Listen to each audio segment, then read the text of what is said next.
الحمد لله رب العالمين والعاقبة للمتقين والصلاة والسلام على أشرف الأنبياء والمرسلين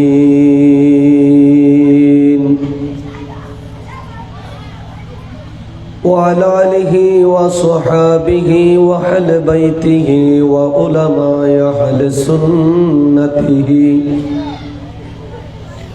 وأولياء ملته والعاشقين والذاكرين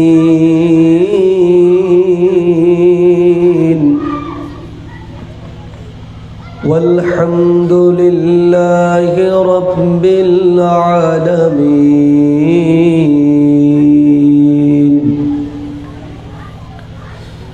فقد قال الله تعالى في كلامه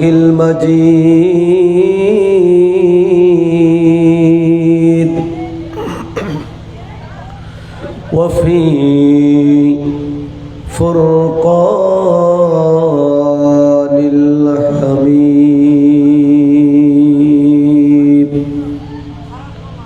যারা পারুন আমার সাথে সাথে পড়ুন আউযু বিল্লাহি মিনাশ শাইতানির রাজীম.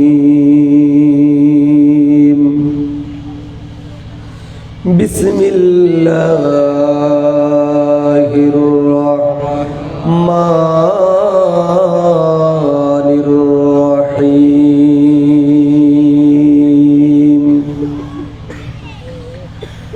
إذا جاء نصر الله والفتح ورأيت الناس يدخلون في دين الله أفواجا فسبح بحمد ربك واستغفر إنه كان توابا. صدق الله المولانا العظيم وصدق رسوله النبي الكريم ونحن على ذلك من الشاهدين والشاكرين والحمد لله رب العالمين. إن الله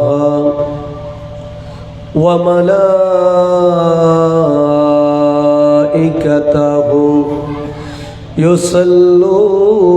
يصلون على النبي يا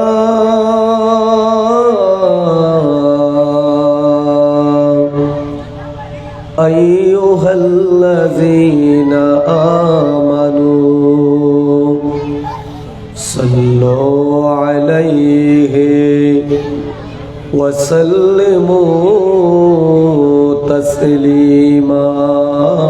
اللهم صل على سيدنا مولانا محمد وعلى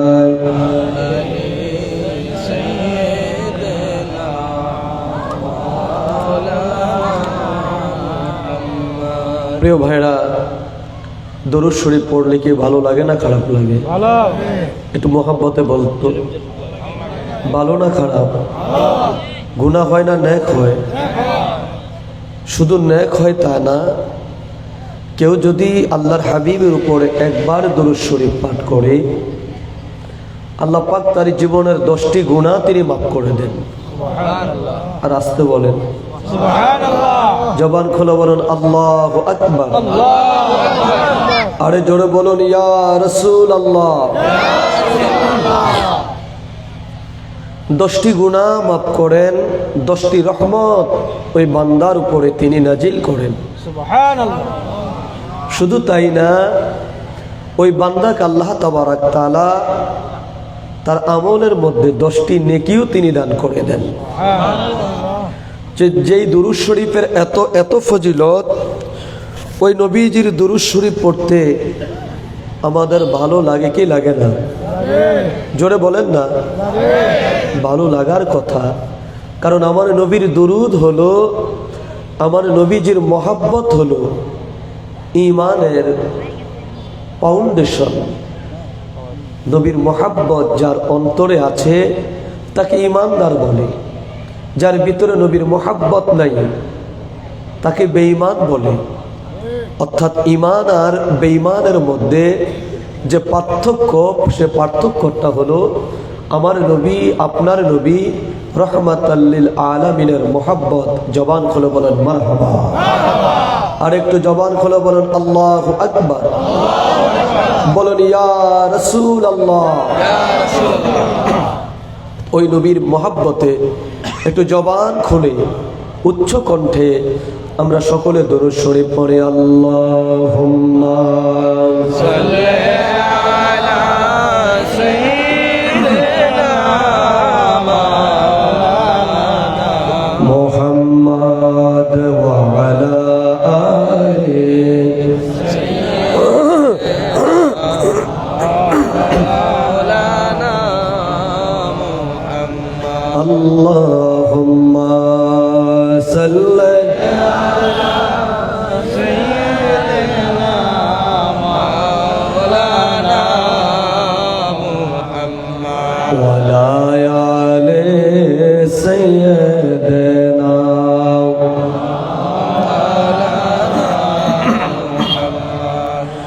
উড়ে যাও রে রাতের হাওয়া, যাও রে উড়ে মদিনা,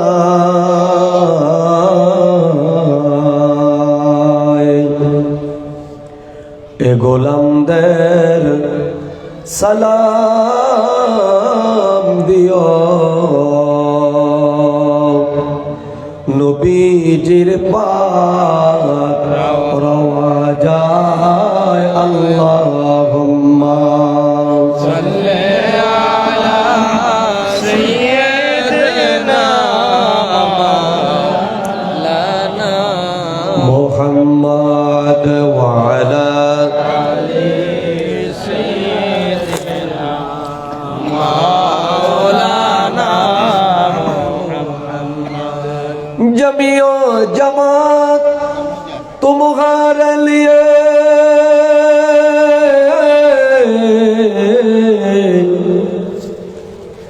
मकीनो मका तुम्हारे लिए, सारे जहां हो तुम्हारे लिए, बने दो जहां में तुम्हारे लिए। अल्लाहुम्मा सल्ली अला सय्यिदिना मौलाना मुहम्मद व अला आलि सय्यिदिना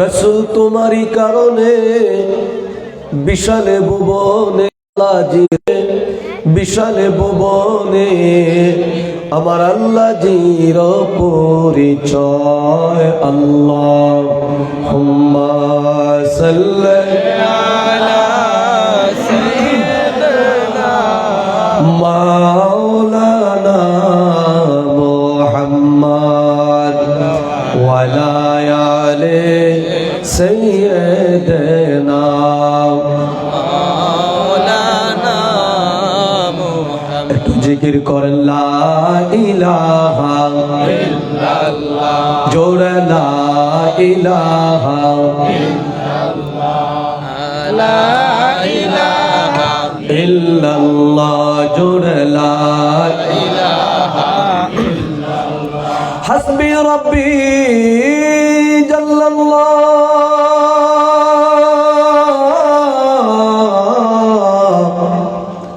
মা ফি কলবি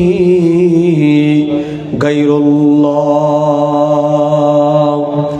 এ নূর মুহাম্মদ সাল্লাল্লাহ বলো নূর মুহাম্মদ সাল্লাল্লাহ বলো লা ইলাহা ইল্লাল্লাহ জোড়া লা ইলাহা ইল্লাল্লাহ ও লা ইলাহা ইল্লাল্লাহ হয় না লা ইলাহা ইল্লাল্লাহ জোড়া লা ইলাহা अल्लाह अल्लाह बोलो बंदे अल्लाह अल्लाह बोलो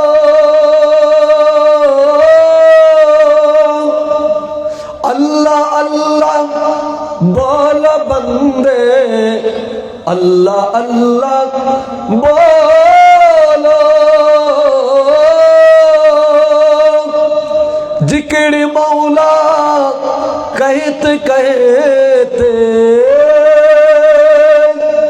जिक्र मौला कहते कहते राहे जन्नत चलो मुसलमान ला इलाहा इल्लल्लाह जोड़ ला इलाहा इल्लल्लाह हो ला इलाहा इल्लल्लाह हो ला इलाहा जोड़ ला इलाहा ला इलाहा इल्लल्लाह मुहम्मदुर रसूलुल्लाह पुरुष सल्लल्लाहु अलैहि वसल्लम अल्लाह अल्लाह अल्लाह अल्लाह अल्लाह अल्लाह जबान खोले अल्लाह अल्लाह अल्लाह अल्लाह अल्लाह अल्लाह अल्लाह अल्लाह अल्लाह मरहबा अल्लाह जबान खोले हाथ हाथ अल्लाह अल्लाह अल्लाह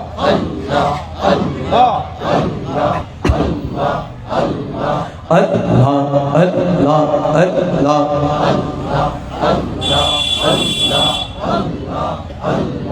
अल्लाह अल्लाह अल्लाह अल्लाह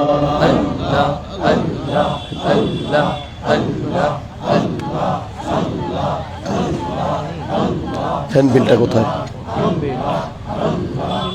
अल्लाह ला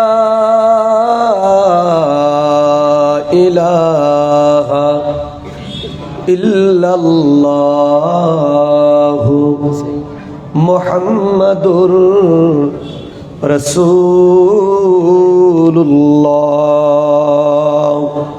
बोलुन सल्लल्लाहु ताआला अलैहि वसल्लम।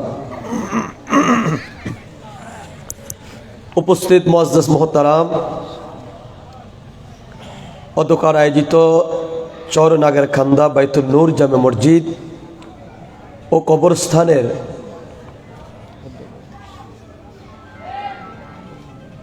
চরনাগের কান্দা বাইতুল নূর জামে মসজিদের মুসল্লিদের উদ্যোগে ও কবরবাসীর এবং কবরবাসীদের রুহের মাগফিরাত কামনায় আজকের এই পবিত্র ওয়াজ ও দোয়ার মাহফিলের ইন্তজাম করা হয়েছে। মহতী এই মাহফিলের সম্মানিত প্রধান অতিথি প্রধান মেহমান যিনি কিছুক্ষণ আগে আমার পূর্বে আপনাদের সম্মুখে সংক্ষিপ্ত বক্তৃতা দিয়ে বিদায় নিলেন জনাব মোহাম্মদ রফিক কবিরাজ, সাধারণ সম্পাদক দোহার উপজেলা যুবদল কৃষক দল। অধ্যকার মাহফিলের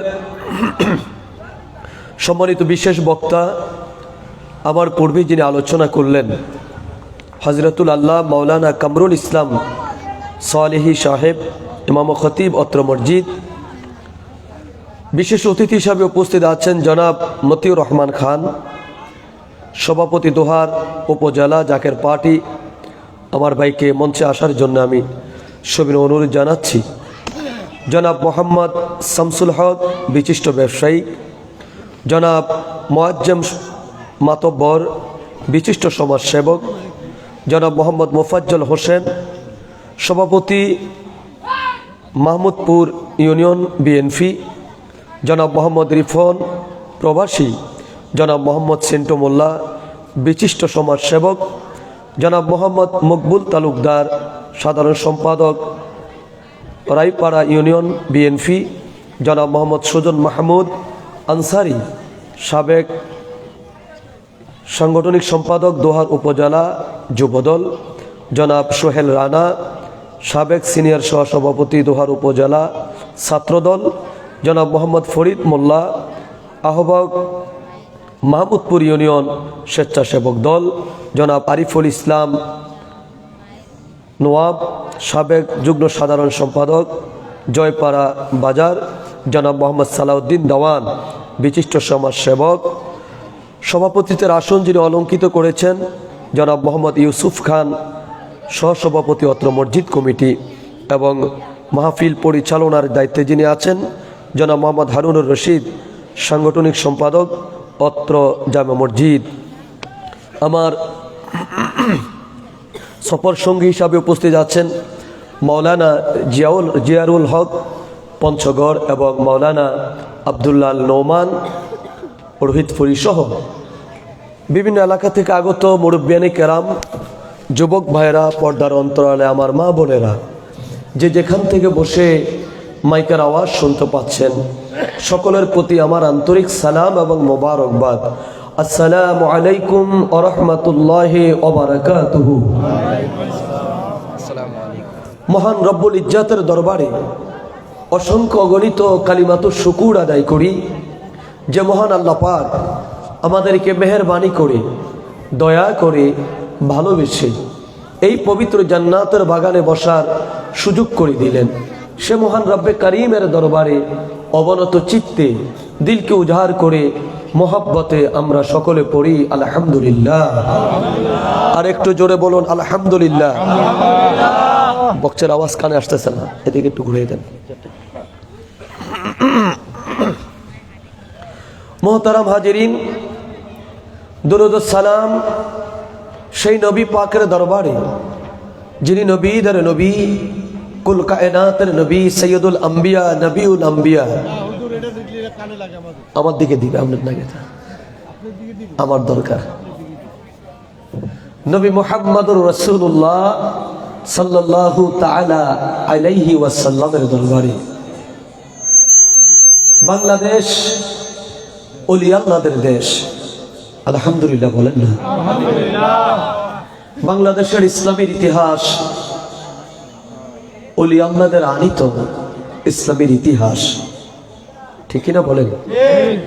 যে যত কথাই বলুক, বাংলাদেশের 18 কোটি মানুষের 18 কোটি মসজিদও যদি হয়, যদি জিজ্ঞাসা করা হয় এদেশে ইসলাম কে এনেছে, উত্তর একটাই আসবেন, ইসলাম এনেছে শাহজালাল, শাহপরান, খাজা খান জাহান আলী, খাজা ওয়াজেদ আলী, খাজা কমরউদ্দিন রুমি, খাজা এনায়েতপুরী, এইরকম আল্লাহর ওলি যারা আছে, বিশ্ব ওলি সহ, তারা এই দেশে ইসলাম এনেছে। তাদের পূর্বপুরুষগণ ইসলাম এনেছে। কথা বলুন ঠিক কিনা? তাই আমরা যেখানে থাকি, যত বড় জ্ঞানী গুণী আমরা হই না কেন, সন্তান যেমনিভাবে মাস্টার ডিগ্রি নয়, পৃথিবীর শ্রেষ্ঠ বিজ্ঞানী হলেও যেমনিভাবে সন্তান ওই কৃষক বাবাকে সম্মান দিতে হয়। ছেলে যদিও অনেক বড় বিজ্ঞানী, বাবা যদি কৃষক হয়, জেলেও হয়, মাছওয়ালাও যদি হয়, সন্তান যেমনি করে বাবাকে সম্মান দেওয়া লাগে, ঠিক এই দেশে আমরা যত বড় আলেম হই, যত বড় বুজুর্গ হই, আমাদের ইসলামের আলোচনা করতে গেলে বাংলাদেশে ওলি আল্লাহদেরকে সম্মান দিতে হয়। এটাই স্বাভাবিক নিয়ম এবং রীতি। কথা বলেন ঠিক কিনা? আল্লাহ পাক ওলি আল্লাহদের সোহবত এবং মহাব্বতে আমাদেরকে থাকার তৌফিক দান করুক। সকলে বলুন আমিন। আর জবান খুলে বলেন আমিন। প্রিয় ভাইয়ের আমার, আলোচনা সুদীর্ঘ নয়, কনকনে শীতের রাত। আমি সংক্ষিপ্তভাবে কিছু কথা বলে আপনাদেরকে নিয়ে আখিরি মোনাজাত দিব। তবে আমার কথাগুলো এলোমেলো নয়, আমার কথাগুলো সুশৃঙ্খল হবে এবং বিষয়ভিত্তিক হবে। যদি কথাগুলো অন্তরের কান লাগে শুনতে পারেন, হৃদয়ের মধ্যে যদি এগুলো গিট্টু দিয়ে রাখতে যদি পারেন, তাহলে ইনশাআল্লাহ কমপক্ষে আপনাকে এই বিষয়ের উপরে কেউ আপনাকে ধোঁকা দিতে পারবে না। আজকে এমন কিছু কথা আপনাদের সম্মুখে উপস্থাপন করতে চাই। আল্লাহ কবুল করুক। সকলে বলেন আমিন। মানব জাতির হেদায়েতের মহাগ্রন্থের নাম জোরে বলতে হবে, আরো জোরে বলতে হবে। কোন সন্দেহ আছে? তাম পৃথিবীতে যত দেশ আছে, প্রত্যেক দেশের একটি সংবিধান আছে। আর তাম পৃথিবীর মানব কল্যাণের জন্য আল্লাহ তাবারাক তাআলা মূলত একটি সংবিধান তিনি দিয়েছেন। সেই সংবিধানের নাম হলো কোরআনুল কারীম। কথা বলুন, কোরআনুল কারীম। যেই কোরআনুল কারীমের শুরুতে সূরাতুল বাকারার 2 নম্বর আয়াত আল্লাহ তাবারাক তাআলা জানিয়ে দেন, যালিকাল কিতাবু লা রাইবা ফীহি হুদাল লিল মুত্তাকিন। আল্লাহু আকবার বলেন। আল্লাহু আকবার। এই সেই মহাগ্রন্থ, এই মহাগ্রন্থের এমন এক গ্রন্থ যার মধ্যে লা রাইবা ফীহি, যার মধ্যে কোনো প্রকার সন্দেহের অবকাশ নেই। সকল প্রকার সন্দেহের ঊর্ধ্বে যে কিতাব। পৃথিবীর যত বড় দার্শনিক বলেন, সকল দার্শনিকগণ বই লেখে, কিতাব লেখে, এর মধ্যে একটা ভূমিকা দেয়, লেখকের কথা দেয়, মন্তব্য দেয়। লেখক তার লেখার মধ্যে, মন্তব্যের মধ্যে লেখে, আমি এই বই লিখতে গিয়ে, আমি এই গ্রন্থ লিখতে গিয়ে আমার লেখনির ভিতরে যদি কোনো প্রকার ভুল ত্রুটি হয়ে যায়, সম্মানিত পাঠক মহোদয়ের কাছে আমার অনুরোধ থাকবে, ক্ষমার দৃষ্টিতে দেখে আমাকে অবগত করবেন। পরবর্তী সংকলনে তা পরিবর্তন করে দেওয়া হবে। কিন্তু পৃথিবীর মধ্যে একমাত্র কিতাব আল কোরআন। এই কোরআনুল কারীমের সবচেয়ে বড় যে সূরা, সেই সূরার নাম হলো সূরা আল বাকারা।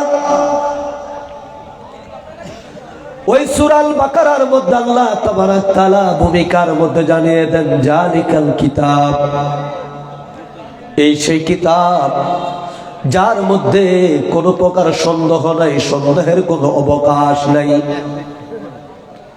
হুদাল লিল মুত্তাকিন। মারহাবা, মারহাবা বলেন না। হুদাল লিল মুত্তাকিন, এটা হলো মুত্তাকিনদের জন্য হেদায়েত। এর মানে মুত্তাকি কারা? তাকওয়া যাদের আছে, ইত্তাকুল্লাহ, আমার আল্লাহকে যারা ভয় করে তাদেরকে মুত্তাকি বলা হয়, তাদেরকে তাকওয়াবান বলা হয়।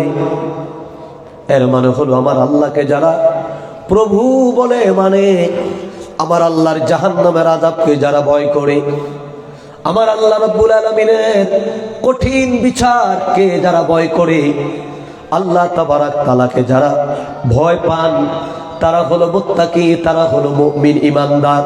জবান খুলে বলেন মারহাবা। আল্লাহ বলেন হুদাল লিল মুত্তাকিন, এটা হলো মুত্তাকিনদের জন্য হেদায়েত। এরপর আমার আল্লাহ তাবারাক তাআলা বলে মুত্তাকি যারা কারা জানেন? মুত্তাকির একটা ডেজিগনেশন আমার আল্লাহ পাক 3 নম্বর আয়াতের মধ্যে আমার আল্লাহ দিয়ে দিলেন। আল্লাহ বললেন, আল্লাযীনা ইউমিনুনা বিল গায়বি ওয়া ইউকিমুনাস সালাতা ওয়া মিম্মা রাযাকনাহুম ইউনফিকুন। জবান খুলে বলেন মারহাবা। আল্লাহু আকবার বলেন। আল্লাহ বলে আল্লাযীনা ইউমিনুনা বিল গায়ব, মুমিন তো হলো তারা মুত্তাকি তো হলো তারা ইউমিনুনা বিল গায়ব, যারা আমি আল্লাহর অদৃশ্যের উপরে বিশ্বাস স্থাপন করলো। আল্লাহকে কখনো আমরা দেখি নাই, দেখেছেন? কথা বলেন, দেখেছেন? আল্লাহকে আমরা কখনো দেখি নাই, তারপর আমরা আল্লাহকে ভয় করি। জাহান্নামের আযাব কখনো আমরা দেখি নাই, তারপরও জাহান্নামকে আমরা ভয় পাই। আল্লাহর জান্নাত আমরা কখনো দেখি নাই, তারপরে ঈমান এনে আমরা জান্নাতের আশাবাদী। কথা বলেন ঠিক কিনা? কবরের আযাব কেমন কঠিন আমরা জানি না, আমরা কখনো দেখি নাই, ওই কবরের আযাবকে আমরা ভয় করি। আল্লাহ বলে আল্লাযীনা ইউমিনুনা বিল গায়ব, মুমিন তো হলো তারা যারা আমি আল্লাহর অদৃশ্যের উপর ঈমান আনলো। আমি আল্লাহ পাকের গায়েবের উপরে যারা ঈমান আনলো না দেখে দেখে, আমি আল্লাহকে যারা ভয় করলো। ওয়া ইউকিমুনাস সালাতা, আর মুমিন তো হলো তারা যারা নামাজ কায়েম করে, যারা নামাজ প্রতিষ্ঠা করে, যারা নামাজ আদায় করে, আমার আল্লাহকে একদিকে ভয় করে, আবার আমার আল্লাহর ভয়ে আল্লাহর কুদরতি কদমের মধ্যে যারা লুটিয়ে পড়ে। আল্লাহ বলে ওয়ায়ুকিমুনাস সালাতা ওয়া মিম্মা রাযাকনাহুম ইউনফিকুন। আল্লাহ বলে মুমিন তো হলো তারা যারা আমি আল্লাহ তাদেরকে যেই সমুদয় সম্পদ দান করেছি, ওই সম্পদ থেকে যারা আমি আল্লাহর রাস্তায় যারা ব্যয় করে, আমি আল্লাহর রাস্তায় যারা বিলি করে, আল্লাহ বলে তারা হলো মুমিন, তারা হলো ঈমানদার। জবান খুলে খুলে বলেন মারহাবা, আল্লাহু আকবার বলেন। তারা কি? ঈমানদার। কথা বলেন, তারা কি? তারা হলো ঈমানদার। প্রিয় ভাইয়ের আমার, এই কুরআনুল কারীমের সূরার সংখ্যা হলো 114। কয়টি? একটু মোহাব্বতে বলতে হবে, কয়টি? 114টি সূরা। এর মধ্যে আমি আপনাদের সম্মুখে আজকে একটি সূরা, আমাদের আব্বাস আলী ভাই, আপনাদের এই দোহার এলাকার একটি ঐতিহ্য, একটি নিয়ম, সেটি হলো আলোচনার মধ্য দিয়ে বক্তাকে তারা হাদিয়া দেন। আমাদের আব্বাস আলী ভাই তিনিও আমাকে দিয়েছেন 500 টাকা। মারহাবা বলেন, আরে জোরে বলেন আল্লাহু আকবার। আল্লাহ আমার ভাইয়ের এই দানটাকে সাদকায়ে জারিয়া হিসাবে, উত্তম দান হিসাবে কবুল করুক। সকলে বলেন আমিন। জবান খুলে বলেন আমিন। গভীর মনোযোগ। সূরাতুল, ছোট্ট একটি সূরা তেলাওয়াত করেছি, যে সূরার নাম হলো সূরা নসর। কি নাম? জবান খুলে বলেন কি নাম? আমাদের দেশে নতুন করে একটি শ্রেণী এখন উদয় হয়েছে, যাদের প্রকাশ ঘটেছে। কোন শ্রেণী তারা? তারা হলো ওই শ্রেণীর মানুষ যারা বলে বেড়ায় আল্লাহর নবীর গুনাহ ছিল, আল্লাহর নবীর ভুল ছিল, যার কারণে আল্লাহ পাক নবীকে তওবা করার কথা বলেছে। নাউজুবিল্লাহ বলবেন? আরে জোরে বলেন নাউজুবিল্লাহ। আমাদের আহলে সুন্নাত ওয়াল জামাতের আকীদা হলো, বিশ্বাস হলো, সকল নবীগণ হলেন মাসুম। কথা বলেন, সকল নবীগণ কি? সকল নবীগণ হলেন মাসুম। তাদের কোনো গুনাহ নাই। তাদের কি নাই? তাদের কোনো গুনাহ নাই। প্রিয় ভাইয়েরা, বন্ধুরা, সূরা নসর আমি তেলাওয়াত করেছি। এই কুরআনুল কারীমে যতগুলো সূরা অবতীর্ণ হয়েছে, প্রত্যেকটা সূরা অবতীর্ণ হওয়ার পিছনে এক একটি করে ঘটনাবলী রয়েছে। আল্লাহ তাবারাক তাআলা কোন ঘটনা ছাড়া কুরআনুল কারীমের একটি আয়াতও তিনি নাজিল করেন নাই। প্রেক্ষাপট ছাড়া কোরআন নাজিল করেন নাই। আল্লাহর নবী রাহমাতাল লিল আলামিনের উপরে সূরা নসর নাজিল হলো। কখন নাজিল হলো? আল্লাহর নবী রাহমাতাল লিল আলামিন যখন হজ করতে মদিনা থেকে যখন তিনি মক্কাতুল মুকাররমায় গেলেন। জবান খুলে বলেন না মারহাবা। মক্কায় যখন আল্লাহর নবী হজ করার জন্য গেলেন, নবীজি রাহমাতাল লিল আলামিন হজ করলেন। হজ করে আমার নবী সরকার দো আলম, আমার নবী রাহমাতাল লিল আলামিন আমার নবী সরকারে দো আলম আরাফার ময়দানে আমার নবী অবস্থান করে। জবান খুলে বলেন না মারহাবা। নবী আরাফার ময়দানে অবস্থান করে এর মধ্যে আল্লাহ তাবারক তাআলা হযরত জিবরিল আলাইহিস সালাতু ওয়াস সালামকে নবীজির দরবারে প্রেরণ করলেন, নবীর দরবারে পাঠিয়ে দিলেন। আমার প্রিয় ভাইরা, এর মধ্যে মক্কা বিজয় হলো। পৃথিবীর বিভিন্ন দেশ ইসলামের দাওয়াত পেয়েছে। পৃথিবীর বড় বড় রাষ্ট্রপ্রধানের কাছে আমার নবী কালিমার দাওয়াত পৌঁছে দিয়েছে। মক্কা বিজয় হলো, পৃথিবীর বড় বড় রাজা বাদশাদের কাছে কালিমার দাওয়াত হলো। আল্লাহর নবী হজে আসলেন। নবী হজে এসে নবী আমার আরাফার ময়দানে জিবরিল আল্লাহর হাবিবের দরবারে এসে উপস্থিত হলেন। আল্লাহর হাবিবের দরবারে এসে আল্লাহর নবী রাহমাতাল লিল আলামিনকে সালাম দিলেন। সালাম দিয়ে বললেন, ইয়া রাসূলুল্লাহ, ইয়া হাবিবাল্লাহ, হুজুর, আল্লাহ রাব্বুল আলামিন আপনার কাছে ওহী নাজিল করেছে। আল্লাহর নবীর কদমে দাঁড়ায়া জিবরিল তেলাওয়াত শুরু করলেন। যারা পারো আমার সাথে সাথে তেলাওয়াত করে, কারণ কোরআনুল কারীম এমন একটি মহাগ্রন্থ, একবার যদি কেউ আল্লাহ বলে ডাক দেয়, আলিফ হরফটি যদি উচ্চারণ করে, আল্লাহর নবী বলেন একটা হরফের বিনিময়ে আমার আল্লাহ 10 থেকে 70টা নেক ওই বান্দার আমলের মধ্যে দান করে দেয়। আল্লাহু আকবার বলেন। তাই যারা পারেন আমার সাথে পড়ুন, আউযু বিল্লাহি মিনাশ শাইতানির রাজীম, বিসমিল্লাহির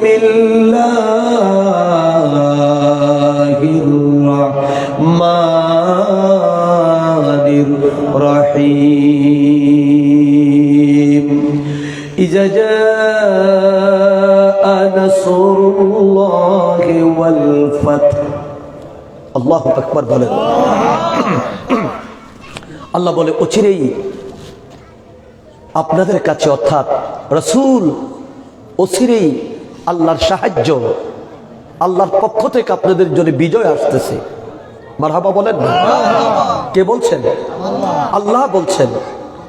আল্লাহর পক্ষ থেকে সাহায্য এবং আল্লাহর পক্ষ থেকে বিজয়, দুটি আপনার জন্য আমি আল্লাহ দিয়ে দিলাম। ওয়ারাআইতান নাসা ইয়াদখুলুনা ফি দীনিল্লাহি আফওয়াজা।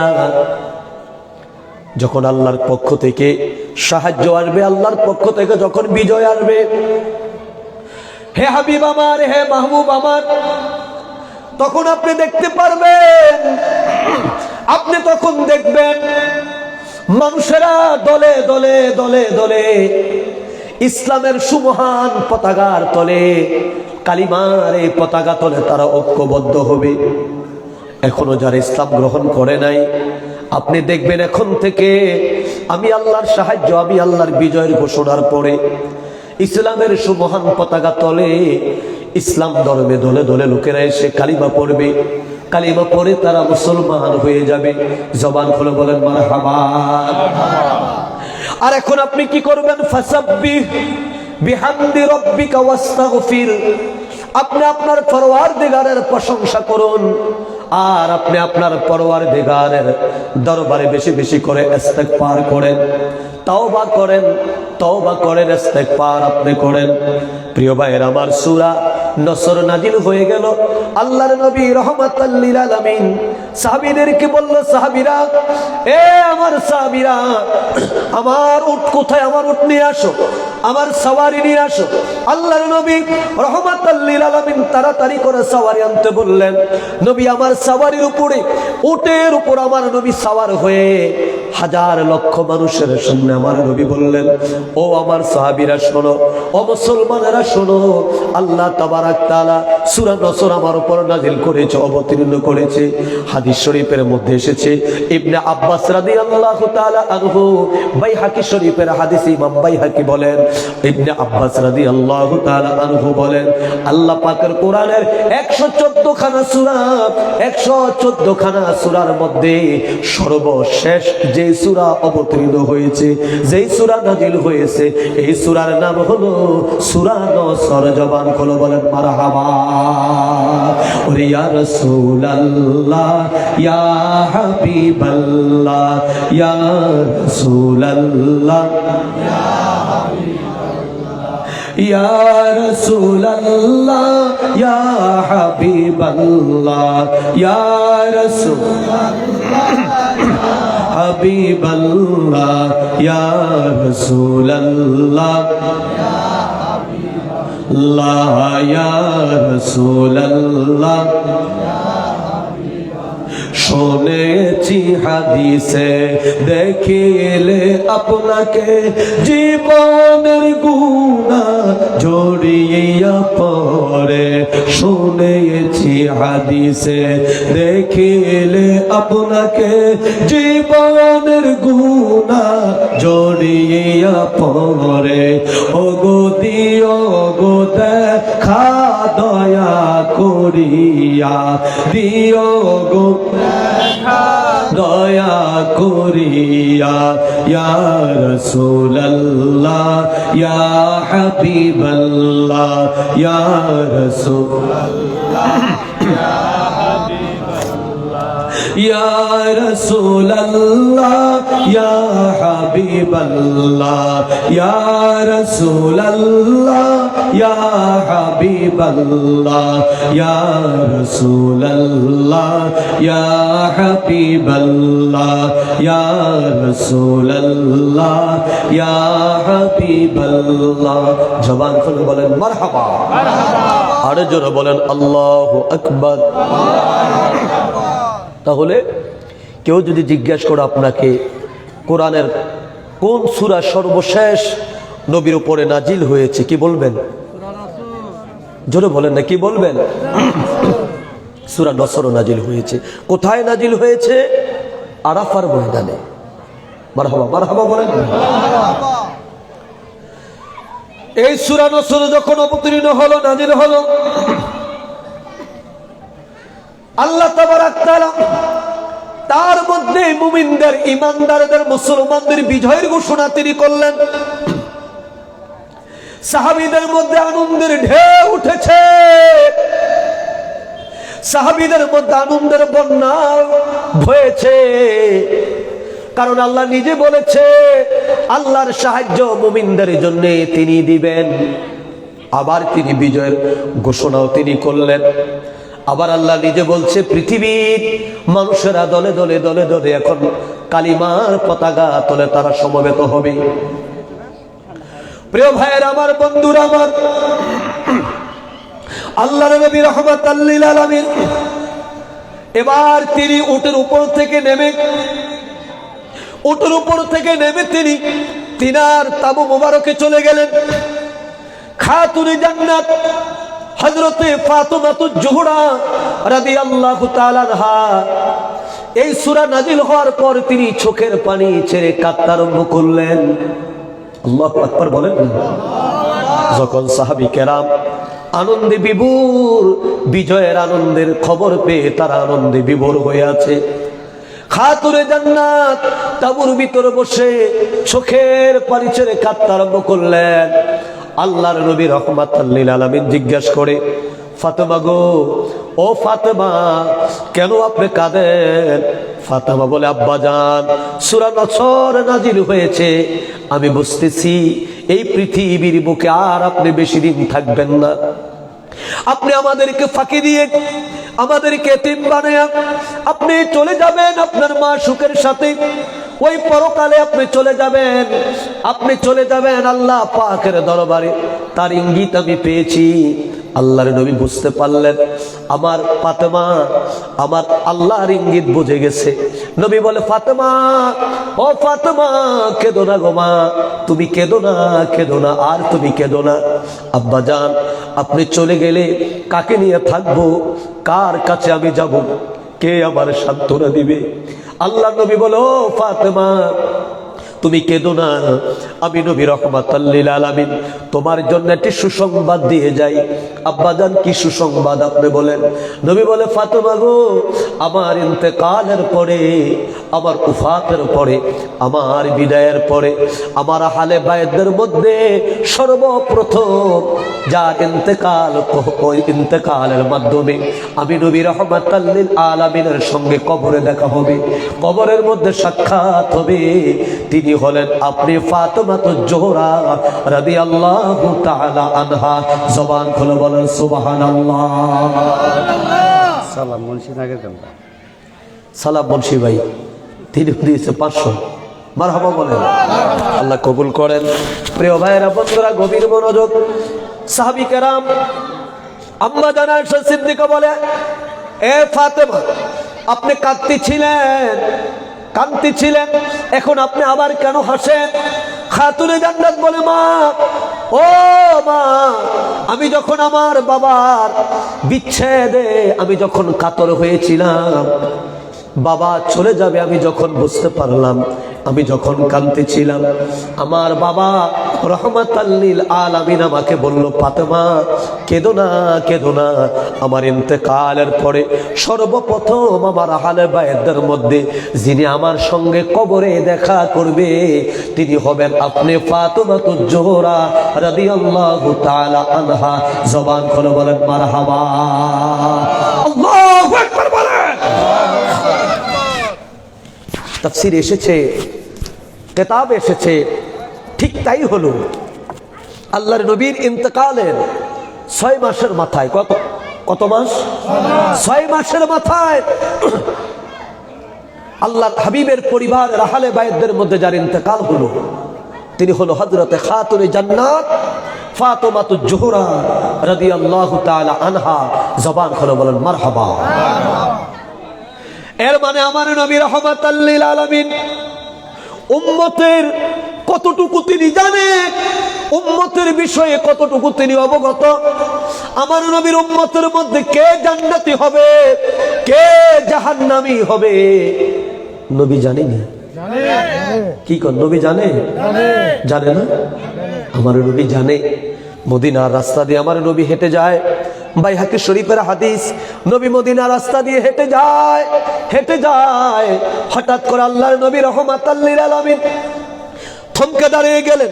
সাহাবী কেরাম তারাও দাঁড়িয়ে গেলেন। সাহাবীরা বলে, ইয়া রাসূলুল্লাহ, কেন দাঁড়াইলেন? নবীজি বলে, সাহাবীরা রে, আমি দেখতে পাই এই রাস্তার কিনারায় 2 জন ব্যক্তির কবর। কয়জন? জোরে জোরে জোরে জোরে। 2 জন ব্যক্তির কবর। আমার নবী শুধু উম্মতের খবর জানে তা না, নবীর উম্মত কোন নেক আমলের কারণে জান্নাতে যাবে, কোন বদ আমলের কারণে নবীর উম্মত জাহান্নামে যাবে, আমলটার নাম কি? কবিরা গুনাহ না সগীরা গুনাহ, জেনার গুনাহ না দুর্নীতির গুনাহ, আমার নবীকে আমার আল্লাহ তাবারাক তাআলা তাও জানিয়ে দিয়েছে। জবান খুলে বলেন মারহাবা। আল্লাহু আকবার বলেন। সাহাবীগণ থমকে দাঁড়িয়ে গেলেন। নবীজি বলে, আমি দেখতে পাই রাস্তার কিনারায় 2 জন ব্যক্তির কবর। কয়জন? জবান খুলে বলেন না, কত? 2 জন ব্যক্তির কবর। সাহাবীরা বলে, ইয়া রাসূলুল্লাহ, এরপর? নবী বলে, আমি দেখতে পাই এই কবরবাসীদের কবরের মধ্যে জাহান্নামের আযাব চলছে, জাহান্নামের আযাব চলছে। আল্লাহর নবীর সাহাবীরা কয়, ইয়া রাসূলুল্লাহ, আল্লাহু আকবার বলেন না। যেহেতু নবী দেখে, ওই মানুষগুলো হলো কবরে, নবী হলো জগতে। কবরে আযাব হয়, নবী দেখে। নবী কি সাহাবীরা কয়, ইয়া রাসূলুল্লাহ, কোন বদ আমলের কারণে তাদের কবরে জাহান্নামের আযাব হয় একটু জানতে চাই। আমার নবী কয়, বড় কোনো গুনাহ না, বড় কোনো অপরাধ না, ছোট্ট ছোট্ট অপরাধের কারণে তাদের কবরের মধ্যে জাহান্নামের আযাব হয়। আমার দোহারের যুবক ভাইয়েরা, আমার মা বোনেরা, আমার মুরব্বী বাবারা খুব গভীর মনোযোগ দিয়ে শোনেন। আল্লাহর হাবিব বলেন, ও সাহাবীরা, বড় কোনো অপরাধের কারণে নয়, ছোট্ট ছোট্ট কিছু অপরাধের কারণে কিছু কিছু খারাপ অভ্যাসের কারণে তাদের কবরের মধ্যে জাহান্নামের আযাব হচ্ছে। সাহাবীরা বলে, ইয়া রাসূলুল্লাহ, অপরাধগুলো কি আমরা একটু জানতে চাই। আমার প্রিয় ভাইয়েরা, আমার নবী আমার আল্লাহকে কেমন এলেম দিয়ে দান করেছেন, এলমে গায়েবের ক্ষমতা, এলমে গায়েব প্রকাশ করার কতটুকু তিনি প্রাধান্য দিয়েছেন, কতটুকু পাওয়ার দিয়েছেন, কতটুকু অনুমতি দিয়েছেন, একটু গভীর মনোযোগ দিয়ে শোনেন। সাহাবীরা বলে, ইয়া রাসূলুল্লাহ, কোন অপরাধের কারণে আযাব হয়? নবী কয়েকজনের অপরাধ ছিল, এলাকার মধ্যে বাড়িতে বাড়িতে ঝগড়া লাগাইয়া দিত, ভাই ভাইয়ের মধ্যে ঝগড়া লাগাইয়া দিত, গ্রামে গ্রামে ঝগড়া লাগিয়ে দিত, দোকানে বসে এর দোষ এর কাছে, এর দোষ এর কাছে, এর বদনাম এর কাছে, ভাইয়ের বদনাম ছোট ভাইয়ের কাছে, ছোট ভাইয়ের বদনাম বড় ভাইয়ের কাছে। আছে না নাই? কথা বলেন, আছে না নাই? ছোট ভাইয়ের বদনাম বড় ভাইয়ের কাছে, বড় ভাইয়ের বদনাম ছোট ভাইয়ের কাছে, দুই ভাইয়ের মধ্যে ঝগড়া লাগাইয়া দিত, বাড়ির বাড়ি পাড়ায় পাড়ায় ঝগড়া লাগিয়ে দিত। এই অপরাধের কারণে তার কবরের মধ্যে জাহান্নামের আযাব হয়। সাহাবীরা বলে, ইয়া রাসূলুল্লাহ, দ্বিতীয় ব্যক্তির কবরে কেন আযাব হয় জানতে চাই। আমার প্রিয় ভাইয়ারা, গভীর মনোযোগ দিয়ে শুনেন। সাহাবীরা বলে, হুজুর, দ্বিতীয় ব্যক্তির কবরে কেন জাহান্নামের আযাব হয় জানতে চাই।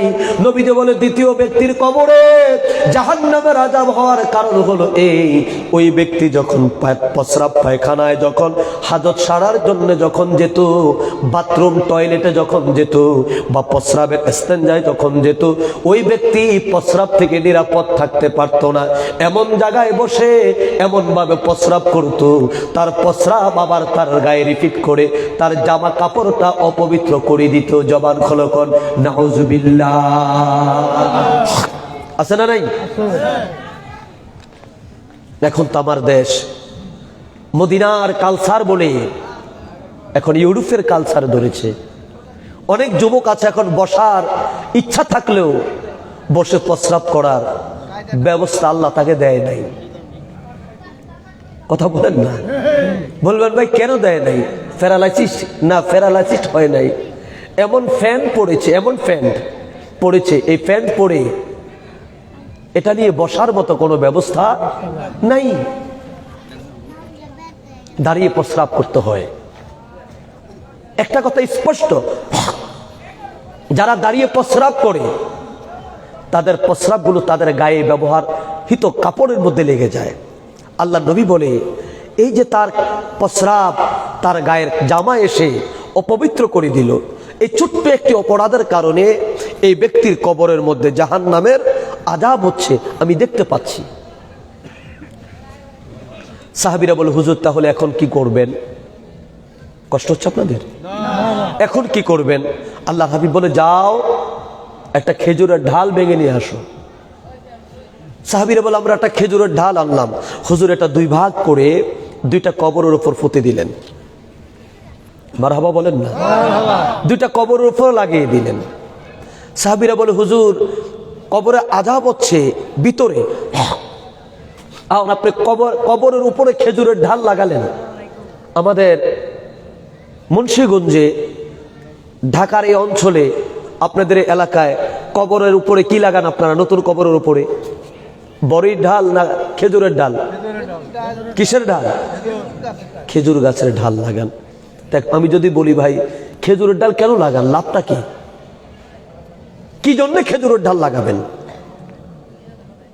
উত্তর কি আপনাদের জানা আছে? আমরা কবরের উপরে তুষ ছিটাই, কুড়ার ছিটাই না? কেন ছিটাই? এটার উত্তর পাওয়া যায়, মুরব্বীদেরকে আমি জিজ্ঞাসা করেছি, বলছে এটা শিয়াল থেকে নতুন কবরকে হেফাজত করার জন্যে, না হলে শিয়াল কয়েকটা মিলে লাশ তুলে নিয়ে যাবে, যার কারণে তুষ ছিটাই। তো একটা ফজিলত পেলাম। বলো, তুষ কেন? বলছে, নতুন কবর উপরে যখন তুষ থাকে, যখন শিয়াল এসে নাকে টান দেয়, টান দিলে নাক দিয়ে তুষ ঢুকে, শিয়াল পালাইয়া যায়। আমি চিন্তা করলাম, বুদ্ধিটা ভালো না? বুদ্ধিটা অত্যন্ত চমৎকার। তো সাহাবীরা বলে, ইয়া রাসূলুল্লাহ, আযাব হচ্ছে কবরের ভিতরে। কোথায়? ভিতরে, কবরের ভিতরে। আর আপনি খেজুরের ঢাল লাগালেন তার উপরে, লাভটা কি হবে? আল্লাহর হাবিব বলেন, এই খেজুরের ডালটা যতক্ষণ পর্যন্ত তাজা থাকবে, শুকাবে না, ততক্ষণ পর্যন্ত সে আল্লাহর জিকির করে। আর আসতে কোন মারহাবা বলেন।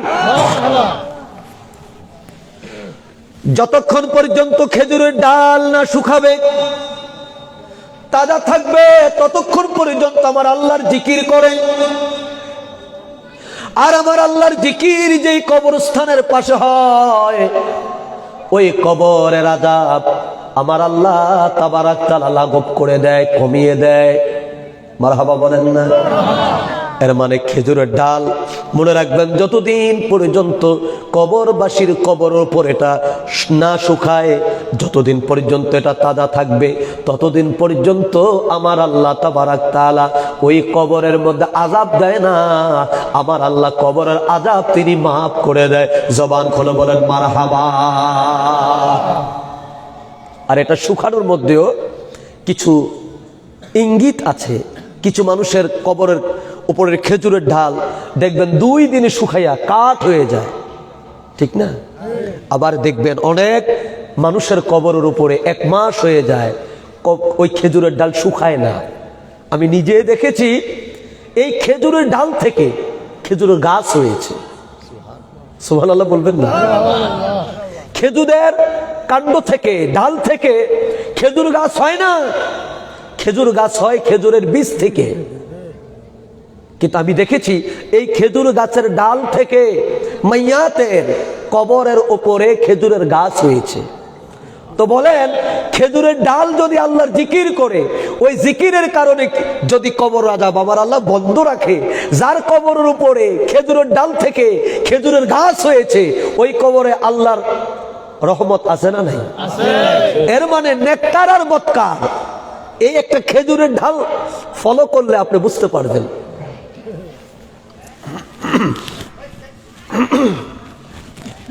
নবীজি আমার রহমাতাল লিল আলামিন বলেন, যার কারণে আমি তাদের কবরের উপরে খেজুরের কাণ্ড, খেজুরের ঢাল আমি লাগিয়ে দিয়েছি। ইউসাব্বিহু লিল্লাহি মা ফিস সামাওয়াতি ওয়া মা ফিল আরদ। কারণ 7 এবং আসমান জমিনের মধ্যে আল্লাহর যত সৃষ্টি আছে, সব সৃষ্টি হর হামেশায় যার জিকির করে তিনি আর কেউ নয়, তিনি হলেন আমার আল্লাহ রব্বুল আলামিন। কথা বলেন ঠিক কিনা? প্রিয় ভাইয়েরা আমার, আল্লাহর নবী রাহমাতাল লিল আলামিন এমন এক জ্ঞানের ভান্ডার আমার নবী ছিলেন, এমন এক জ্ঞানের নগরী আমার নবী ছিলেন। নবী বলে, আনা মাদিনাতুল ইলমি ওয়ালিগুন বাবুহা। নবী কো, আমি হলাম জ্ঞানের নগরী। জ্ঞানের কি? জোরে, জ্ঞানের কি? আমি হলাম জ্ঞানের নগরী, আর আমার আলী হলো সেই নগরীর দরজা।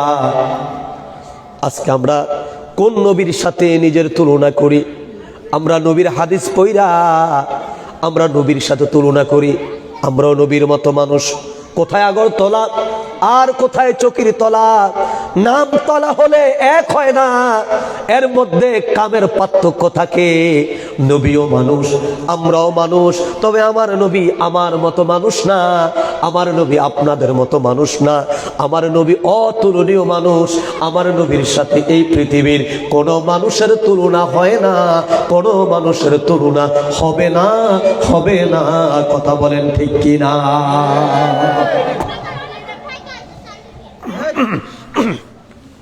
সূরা নসর নাজিল হলো, সাহাবীরা আনন্দিত।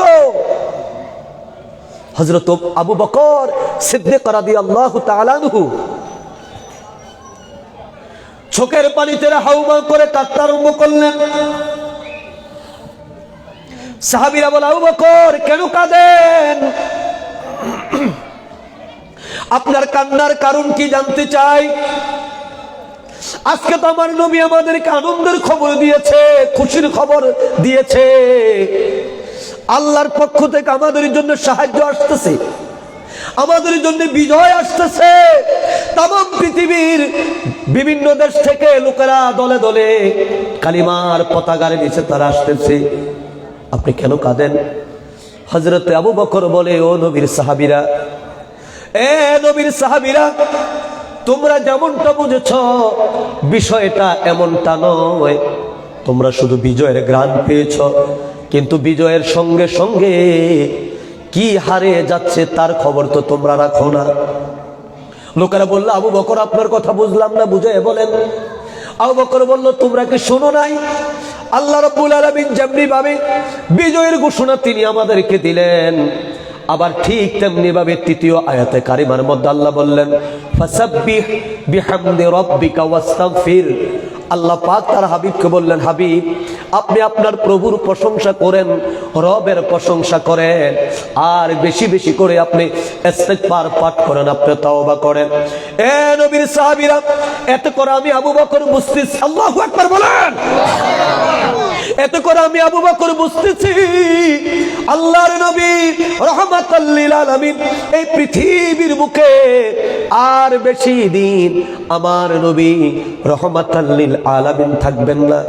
আমাদের এতিম বানায়া, আমাদের পাগল পানা বানায়া, আমাদের শোক সাগর ভাসাইয়া আল্লাহর নবী পরলৌকিক জগতে তিনি চলে যাবেন, কবরের জগতে তিনি চলে যাবেন, রওজা আতহারে তিনি চলে যাবেন। এই জন্য আমি কাঁদি, বিজয় হবে রে, কিন্তু আমি আল্লাহর নবী রাহমাতাল লিল আলামিনকে হারিয়ে ফেলবো, এই কারণে আমি কান্দি। আমার প্রিয় ভাইয়েরা, এবার বিদায় হজের কাজ সম্পূর্ণ করে নবী আমার চলে গেলেন মক্কা থেকে মদিনায়। আল্লাহু আকবার বলেন। মক্কা থেকে নবী মদিনায় চলে গেলেন। মদিনায় চলে গিয়ে নবী অসুস্থ হয়ে পড়লেন, নবীর বুকে ব্যথা, আল্লাহর নবী কথা বলতে পারে না, নবী দাঁড়াইতে পারে না। আল্লাহর নবী হুকুম করলেন, বেলাল আযান দাও।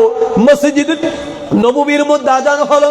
বেলালের আজানের ধ্বনি শুনে মসজিদে নববীর মধ্যে সাহাবী কেরাম নামাজের জন্য সারিবদ্ধ হয়ে দাঁড়িয়ে আছে। মসজিদে নববী আমার নবীর দরবার, দরবারে নববী এমন এক দরবার ছিল, আমার নবীর হুকুম ব্যতীত আল্লাহর নবীর সাহাবীরা নামাজ আদায় করতো না, নামাজে তারা দাঁড়াইতো না। নবী যখন হুকুম দিতেন মসজিদে নববীতে আজান হতো, নবী যখন হুকুম দিতেন মসজিদে নববীর মধ্যে জামাত হতো। কারণটা কি? কারণ হলো আমার নবী হলো মালিকে শরীয়ত। আমার নবী হ্যাঁ বললে উম্মতের জন্য হালাল, আমার নবী যদি বলে না এটা উম্মতের জন্য হলো হারাম। কথা বলেন ঠিক কি না? নবী যদি বলে হ্যাঁ এটা উম্মতের জন্য হালাল, আর নবী যে বিষয় বলেছে না, আপনি শরীয়তে অর্থাৎ আপনি বাহ্যিক ভাবে যতই দেখেন এটা ভালো, এটাই ভালো, এটাই ভালো, এটাই ভালো, কিন্তু নবী যদি বলেন না এটা আপনার জন্য কি হারাম, আপনার জন্য কি হারাম।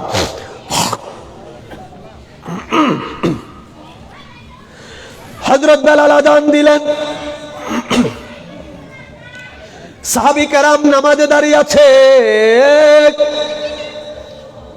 নবী আসবে, মসজিদে নববীতে নামাজ শুরু হবে। ঘড়ির কাঁটা ঘুরে আল্লাহর নবী রাহমাতাল লিল আলামিন ডাক দিয়ে বলে, আয়েশা গো, ও আয়েশা পানি দাও, ওযু করব। আম্মা জান আয়েশা বলে, আমি নবীজিকে পানি দিলাম। নবীজি আমার ওযু করলেন, ওযু করে এবার নবী নামাজের জন্য হুজরা থেকে বের হবেন। নবী দাঁড়াইলেন, হঠাৎ করে নবীর বুকের ব্যথা বেড়ে যায়, আল্লাহর নবী বুকের ব্যথায় বেহুশ হয়ে যায়। নবী আবার জমিনে লুটিয়ে পড়ে। সাহাবীরা দাঁড়িয়ে আছে, কারণ সূর্য সময় কারো জন্য বসে থাকে না। কথা বলেন ঠিক কি না? সূর্য সময় কারো অপেক্ষা করে না। আল্লাহর নবী বেহুশ হয়ে পড়লেন। সাহাবীরা মসজিদে নবীতে দাঁড়ানো, নবী আসে না, সাহাবীরা নামাজও আদায় করে না। আম্মা জান আয়েশা বলে, আল্লাহর নবী কিছুক্ষণ পর জ্ঞান ফিরে আসলেন। নবী আমার ডাক দিয়ে বলে, আয়েশা পানি দেন। আমি আবার নবীকে ওযুর পানি দিলাম। নবী যে আবার ওযু করলেন, আমার নবী আবার মসজিদের দিকে আবার রওনা করলেন। নবী দাঁড়াইলেন, আবার বুকের ব্যথা, চেপে বসলো আমার নবীকে। নবী আবার বেহুশ হয়ে যায়। আরে আম্মা জান আয়েশা বলে, সাহাবীরা দাঁড়িয়ে আছে, নামাজ পড়ে না। দীর্ঘক্ষণ পরে নবীর জ্ঞান ফিরে আসলে নবীকে আয়েশা পানি দেন। আমি আবার আল্লাহর নবীকে পানি দিলাম। তিনবার আমার নবী ওযু করলেন। নামাজের জন্য নবী যাবে, নামাজের জন্য নবী যাবে। আজকে মসজিদে একটা মাইক কেন, 10টা মাইক লাগায় যদি আজান দেয়, খানে কাবার মুয়াজ্জিন দিয়ে যদি আজান দেয়। আমাদের দেশে এক শ্রেণীর মানুষ আছে, চায়ের দোকানের আড্ডা, চায়ের দোকানের মহাব্বত তারা ছাড়তে পারে না। তারা মসজিদে না এসে চায়ের দোকানে বসে বসে আড্ডায় তারা মত্ত হয়ে যায়, আড্ডায় তারা বেবর হয়ে যায়। কথা বলেন ঠিক কিনা? অথচ ওই নবীর উম্মত, ওই উম্মতের নবী রাহমাতাল লিল আলামিন নামাজে যাবে, নবী তিনবার বেহুশ হলেন। আল্লাহু আকবার বলেন। নবী বেহুশ হয়ে যায়। আম্মা জান আয়েশা বলেন, সাহাবী কেরাম দাঁড়িয়ে আছে, কেউ নামাজের মধ্যে দাঁড়ায় না, কেউ নামাজে দাঁড়ায় না। আল্লাহর নবী রাহমাতাল লিল আলামিনের জ্ঞান যখন ফিরে আসলো, নবী বুঝতে পারলেন নবী আজকে আর জামাতের মধ্যে যেতে পারবেন না, ইমামতি নবীর দ্বারায় আর হবে না। নবী অসুস্থ হয়ে পড়েছে। প্রিয় ভাইয়েরা আমার, বন্ধুরা আমার, এবার আল্লাহর নবী ডাকতে বলে, সাহাবীরা রে, এ আমার সাহাবীরা, আমার আবু বকর কোথায় রে? আমার আবু বকর কোথায়? আমার আবু বকরকে বলো, আমি নবী রাহমাতাল লিল আলামিন যেখানে দাঁড়ায় ইমামতি করতাম, যেখানে দাঁড়ায় ইমামতি করি রে, আমার আবু বকর যেন মেহরাবে চলে যায়। আজকে আমার আবু বকরের নেতৃত্বে মসজিদে নববীতে জামাত অনুষ্ঠিত হবে। জবান খুলে বলেন মারহাবা। আল্লাহু আকবার বলেন। আল্লাহর নবী রাহমাতাল লিল আলামিন আবু বকরকে ইমাম বানিয়ে দিলেন। মারহাবা বলেন না? হযরত আবু বকরকে ইমামতির দায়িত্ব আমার নবী দিয়ে দিলেন। হযরত আবু বকর নবীর হুকুমে মসজিদে নববীর মিম্বার মেহরাব মুবারকে চলে গেলেন। নামাজ শুরু হলো। আল্লাহর নবী ডাকতে বলে, আয়েশা, হুজুর, এরে আয়েশা, আমার হুজরার জানালাটা খুলে দাও। আম্মা জান আয়েশা বলে, আমি হুজরার জানালা খুলে দিলাম। নবী বলে, আয়েশা রে, আমার একটু দূরে তুমি বসায়া দাও। আল্লাহর নবীর প্রিয়তম স্ত্রী, প্রিয় ধর্মিনী আম্মা জান আয়েশা বলে, আমি আমার নবীকে পিছন থেকে জড়িয়ে ধরে নবীর বুক পিঠ মোবারক আমার বুকের মধ্যে আমি লাগাইয়া আল্লাহর নবীকে আমি বসে ধরে আছি। নবী আমার কোলের মধ্যে বসে আছে। ও পৃথিবীর লোকেরা শোনো, আল্লাহর নবী রাহমাতাল লিল আলামিন কোন আমলটা আমাদেরকে জীবনের শেষ বেলায় দিয়েছে, আর আজকে সেই আমল থেকে আমরা অনেক দূরে চলে গেছি। যার কারণে আমরা যতই ভালো কাজ করি না কেন, যতই ভালো থাকতে চাই না কেন, আমরা ভালো থাকতে পারি না, ভালো থাকতে পারি না, ভালো থাকতে পারি না। কারণ পৃথিবীর কোন আইনে আপনার ভালো করতে পারে না। ভালো রাখার মালিক যিনি গো, তিনি হলেন আপনার আমার রব, আমার আল্লাহ রব্বুল আলামিন। কথা বলেন ঠিক কিনা? আল্লাহু আকবার।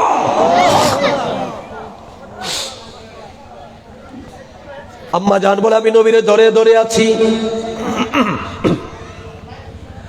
নবীজি আমার সরকারে দো আলম